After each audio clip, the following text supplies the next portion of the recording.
Hey there viewers, welcome back to another episode of VGAPR Garage. Today we're going to be working on this Honda Element. Where are you? There you are.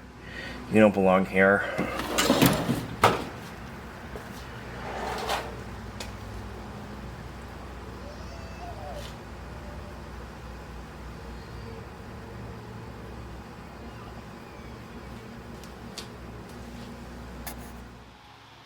So we're going to be replacing the front rotors on this Honda Element, and one of the first things I like to do, if your vehicle still has them equipped, is remove the retaining screws. They are a Phillips head, and I've got a pretty fat bit on it, and just want to go in. One, two. We don't need to take the bit, but we got these screws right here. They are not important. They are used in the assembly process so the rotors do not fall on the assembly workers when the drivetrain assembly is up in the air over their head. So it's not important. Don't feel bad if you don't have them. And if you don't like them, you don't even have to put them back on. If you have to drill them out, it's not a big deal. Next thing I want to do is I want to compress the piston and the caliper. I'm going to take a flathead screwdriver, stick it in this hole, find something to pry up against, and just compress that piston. This is also a chance where you can try to compress the piston all the way, make it easier for you during the assembly process, but there we go. Next thing, let's go ahead and remove these two caliper bolts. They are, if I'm not mistaken, it's Honda, so it's going to be, it's a 14. Start at the bottom one. There we go.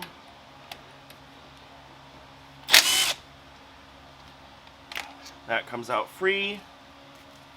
We're going to let it hang. We're going to take and hook these right here up on the strut. I do think, though, that they might originally be 13s. These look like some aftermarket ones, but on this vehicle it's 14 millimeter.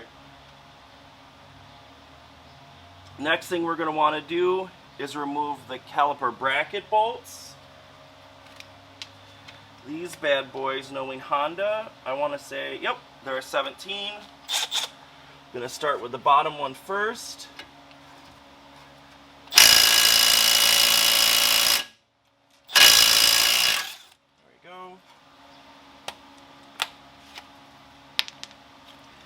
And let's get the top one.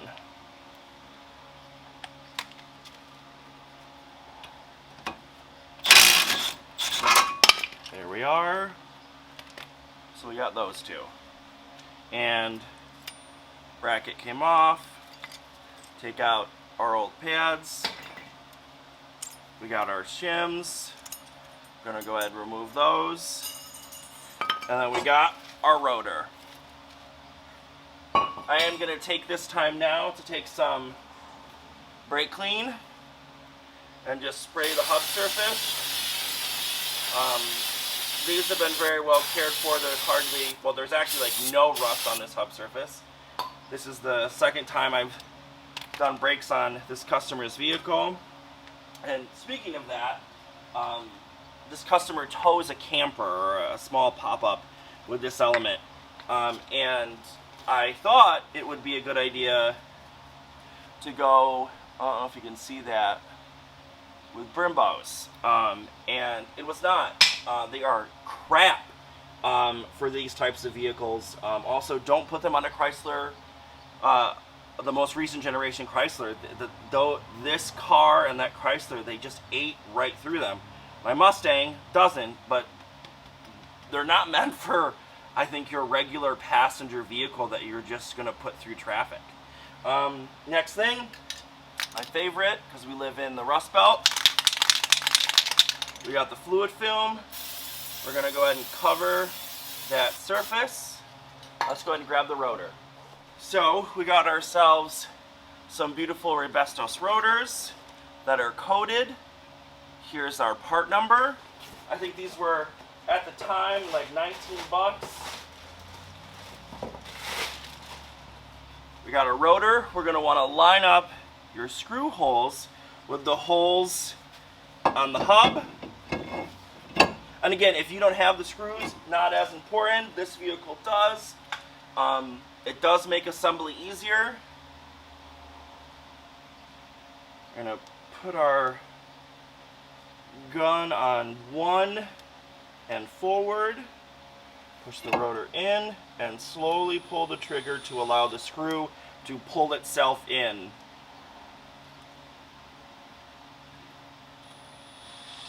There we go. Put it on 2.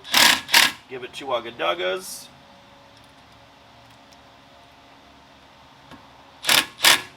That's good.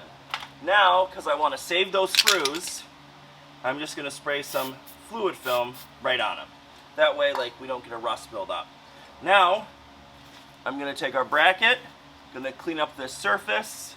I'm going to pull the pins out. I'm going to clean them up and put 3M fluid film on them and slap the pads in, and we'll be back to finish up assembly. Alright, we got our pads put in. We've got new silicone paste for the guide pins. We've got some Bosch pads. We've got new stainless steel hardware. Pads are moving freely. That's the most important thing. The other thing is, here is the part number for the pads. I think they're like 23 bucks. They're Bosch. I like Bosch. Hopefully they're better than the Brimbos on this type of setup. But we got some blue thread locker, medium strength, and we're going to put them on the caliper bolts. I think my fan over there found something to pick up and move. Wonder if we'll hear that with my new mic. Yeah, I got a new mic. Please, guys, let me know. What do you think? Good, bad for the mic? Let me know.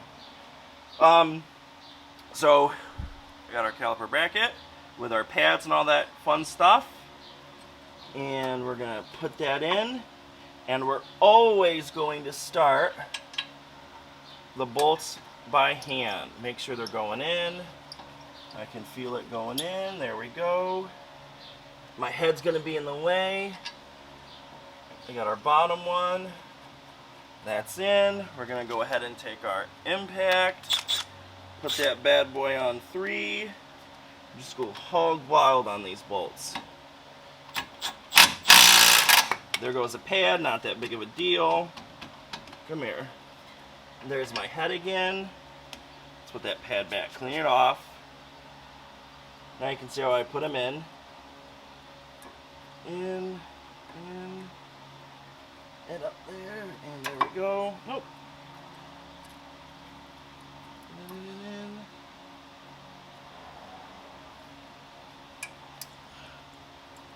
Now you're gonna see me struggle, even though on the bench I did not have a hard time at all getting them on. You see my head again. That one went in. This one. There we go. And it popped out. It is always easier on the bench to do this than it is to do it on the car. But I don't feel like taking this off. Get up in there. There we go. So now we're going to hold the pad. That bolt's tight. That bolt's tight. Now we got, as you'll notice, we have some flat spots. You know, when you take your pins out, you'll have some flat spots on the sides of the pins, the guide pins. We also have some flat spots on the ears of the caliper. So you want to, line those up. That also makes it so like it's easier to, the pin won't move. Excuse me, I burped. I'm also going to go ahead and with these caliper bolts, put a little bit of blue thread locker on them. And then pop that bad boy in there, line up. There we go. Start it by hand. We're good. We got our second one right here. A little bit on that. Head on down below. Line all that up.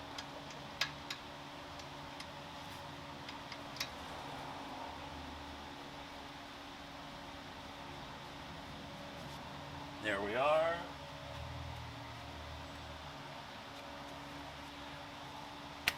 Take our socket on our impact gun, put it on 2. There we go. And there we go. So that's how you replace front pads and rotors on a Honda Element. You are absolutely going to want to pump your brakes. Pump those brakes before you take it out of park, turn the car on, pump the brakes again, feel the pedal come back, because you can press those pistons all the way in. You won't be able to stop for first couple pumps. That won't be fun. I want to say, since we're in June, right? Yep, this is being filmed in June, so happy Pride Month. Because you're great, everyone's great, but you know, especially to us gays right now, LGBTQ and whatever letters they're doing now. Happy Pride Month. If you guys like this video, give it a thumbs up. Then, you know, go ahead and give it a thumbs down. Subscribe.